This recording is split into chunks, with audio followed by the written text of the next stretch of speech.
आज आपण मानवी मेंदू, त्याची रचना आणि त्याचे कार्य बघणार. साधारण जर बघितले तर मानवी मेंदूचे दोन भाग पडतात. किती भाग पडतात? दोन. एक डावा मेंदू आणि एक उजवा मेंदू. अशा प्रकारे जर केलं तर हे दोन भाग झाले. काय झाले? हे दोन भाग झाले. हा डावा मेंदू झाला आणि हा एक उजवा मेंदू झाला. आता डाव्या मेंदूचं जे कार्य आहे काय? विविध प्रकारच्या गोष्टीचे विचार करणे, तार्किक विचार करणे, विश्लेषण करणे, आणि ज्या व्यक्तीचा डावा मेंदू शार्प आहे, चांगला आहे, त्या व्यक्तीला भाषा, गणित आणि शास्त्र हे विषय चांगले पाहतात. हे डाव्या बाजूचे झालं. उजव्या बाजूचं काय आहे की सर्वांगीण हा विचार उजव्या बाजूचा मेंदू त्याचा सतर्क जास्त आहे. तो जास्त विचार करतो आणि प्रतिभात्मक विचार करतो आणि निर्मिती करण्याची क्षमता त्याच्यामध्ये असते. त्याच पद्धतीनं कला आणि संगीत या क्षेत्रामध्ये ज्याचा उजव्या मेंदू ज्याचा प्रगत आहे त्या व्यक्तीला अशा प्रकारे उजव्या मेंदूचं हे कार्य चालत राहतं.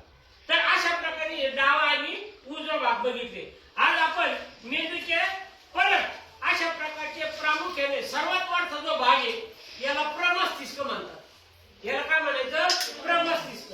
याचा जो खालचा भाग आहे याला अनुमस्तिष्क म्हणायचं. याला काय म्हणायचं? अनुमस्तिष्क म्हणायचं. आणि तिसरा जो भाग आहे याला मस्तिष्क पुच्छ म्हणायचं आणि हा शेवटचा भाग आहे याला मेरुरज्जू म्हणायचं. काय म्हणायचं? मेरुरज्जू. आता सर्वात वरचा जो भाग म्हटला आपण प्रमस्तिष्क. काय म्हटलं? हा वरचा जो भाग आहे हा काय आहे? प्रमस्तिष्क. आता प्रमस्तिष्क मध्ये जर बघितलं तर त्याचं कार्य काय प्रमस्तिष्कचं? तर तो सर्वात ऐच्छिक कार्य घडून आणणे, बुद्धीची मनाची एकाग्रता ठरवणे आणि योग्य गोष्टीचं नियोजन करणे, निर्णय क्षमता त्याच्यामध्ये असणे आणि त्याच पद्धतीनं बुद्ध्यात्मक किंवा बुद्धिविषयी क्रिया त्याच्यामध्ये घडून येतात. फळामध्ये प्रमस्तिष्क मध्ये. याच्यानंतरचा जो भाग आहे याला आपण याच्या खालचा याला अनुमस्तिष्क म्हणतो. आता हा प्रमस्तिष्क जर काढला, हा प्रमस्तिष्क जर काढला, हे बघ हा अनुमस्तिष्क झाला. काय झालं? अनुमस्तिष्क झालं. विविध प्रकारच्या हालचालीमध्ये सुसूत्रता आणण्याचं काम अनुमस्तिष्काचं असतं. याच पद्धतीनं काही वेळेला लोकांचे व्यक्तीचे चालताना शरीराचा बॅलन्स जातो, त्यावेळेला त्याचा अनुमस्तिष्क कमकुवत झालेला असतो आणि म्हणून अनुमस्तिष्क काय करतो? शरीराचं तोल सांभाळण्याचं कार्य करतो. काय करतो? शरीराचं तोल सांभाळण्याचं कार्य करतो.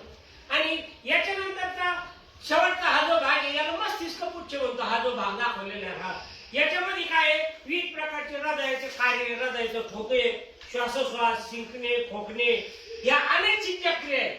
शिंकणे हे आपल्या मनावर नाही, खोकणे हे आपल्या मनावर नाही, अनैच्छिक हालचाली.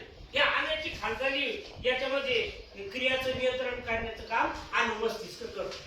याच्यानंतर सर्वात शेवटचा जो भाग आहे याला आपण मेरुरज्जू म्हणतो. काय म्हणतो? मेरुरज्जू. हा मेरुरज्जू काय करतो की विविध प्रकारच्या घटकाचं मेंदूपासून इतर ठिकाणी वहन करणं, त्याच पद्धतीनं स्नायू आणि ग्रंथीचा आयोगाचं वहन करणं आणि विविध प्रकारच्या प्रतिक्षिप्त क्रिया काय याचा समन्वय आणि एक प्रकारचा समन्वय केंद्र म्हणून याचं कार्य करण्याचं काम हा मेंदू करतो. तर अशा प्रकारे हा मेंदूचं कार्य. आता सर्वात महत्वाचं तुम्ही अर्धांगवायू वगैरे बघितलेला असेल किंवा ज्याला एखाद्याच्या अंगावर मारलं गेलं, अर्धांगवायू झाला, हा हे तुम्ही ऐकलेलं असेल. किंवा लाखवा झाला तुम्ही याला म्हणता. तर अशा ज्या व्यक्ती काय आहे? अशा ज्या व्यक्ती जेव्हा त्याचा डावा मेंदू जास्त सक्रिय असतो तेव्हा त्याची उजवी साईड कोलमडती आणि उजवी बाजू जेव्हा जास्त ताण आला तर डावी साईड कोलमडती. अशामुळं त्याला आपण हातपाय डोळे पडणं म्हणतो किंवा अर्धांगवायू. तर हे सर्व हे मेरुरज्जू पूर्णची पूर्ण त्याच्यामध्ये आणि केसापेक्षाही सूक्ष्म अशा बारीक बारीक तंतू असतात.